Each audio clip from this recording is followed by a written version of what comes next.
वचत बसणारे नियंत्रण येणार. पण या तरतुदीमध्ये असं पण आहे ना एकूण की 60 दिवस हे सलग नसून त्यावरती स्थानिक जे प्रशासन असेल ते हवामान कसं आहे आणि शेतीसाठी कोणत्या गरजा आवश्यक आहेत त्या सगळ्या पाहून त्या दिवसांचं वाटप केलं जाईल. हे तर मला असं वाटतं काळानुरूप आणि परिस्थितीनुरूप झटकन होऊ शकणारा बदल आहे. आपल्याकडे काय होतं भारतात, घोषणांचा सुकाळ असतो आणि अंमलबजावणीचा दुष्काळ असतो. मग काय होतं की कधीतरी पाऊस नाहीच आहे, तर त्यावेळेला आता शेतीत कामं होऊ शकणार नाहीत. पण नियमांवर बोट ठेवलं जातं की ऑगस्टच्या महिन्यात हे काम होणार नाही, जुलैच्या महिन्यात होणार नाही, ऑक्टोबरच्या महिन्यात होईल.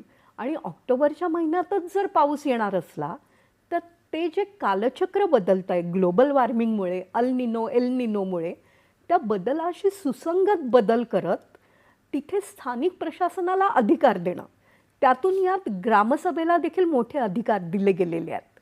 आता ग्रामसभा त्या दिवसांचा जर निर्णय घेऊ शकत असेल तर त्यात खूप क्रांतिकारी बदल झाला आहे असं म्हणावं लागेल. जर आपण गावांकडे गेलो ना तर तिथे निवडून आले जे गट ग्रामपंचायत सदस्य असतात, महिला असतात, ते 100-100, 150-150च्या संख्येने या ग्रामसभांमध्ये सहभागी होतात, गावचे निर्णय घेतात.